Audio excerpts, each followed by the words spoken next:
Exclusive new reporting from Reuters details infighting between the CIA and the Office of Director of National Intelligence. Sources telling Reuters that disputes have led to the CIA reducing contributions to some intelligence assessments amid the Iran war.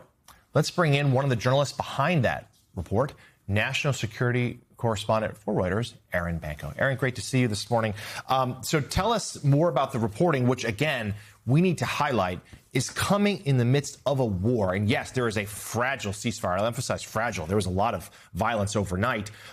This would seem to be the exact wrong time to do this. Yeah, exactly. So this feud has been playing out over the last year, or really since Trump came into office. And the stage was set when Trump came into office for this distrust to exist between ODNI and CIA.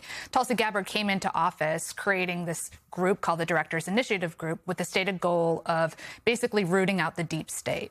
And that group, basically, those actions ended up ruffling feathers over at the CIA over the last year.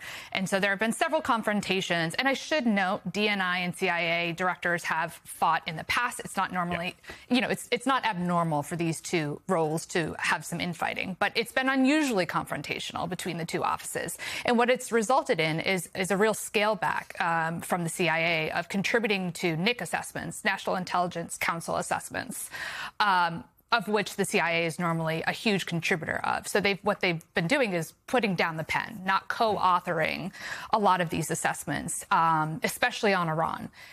So basically what you have is ODNI and CIA operating as two analytical bodies, which is concerning amid, obviously, we're at war, and there are several other foreign policy crises that we're dealing with right now. Is this in some sense because there was some distrust of Tulsi? And if so, how does that change with having someone who's totally unqualified? Right. So, the stated mission of ODNI as it exists on its website is still the same. But I think Tulsi Gabbard came into office and tried to sort of revolutionize the ways in which that agency operated. And her stated goal was to come in and try to root out politicization, which really meant trying to dig out who was in the so-called deep state. And again, that caused huge problems with the CIA. ODNI fired 2 CIA officers from the NIC last year. There were security clearances that have been stripped, and there are other tussles that have happened sort of behind the scenes. And ODNI officials have alleged that the CIA has not done its job of sharing intelligence in the way it should.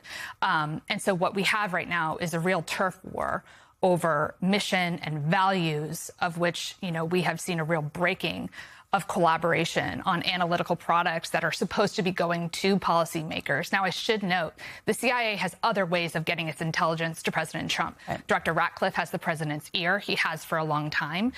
So it's not like intelligence isn't getting to the president.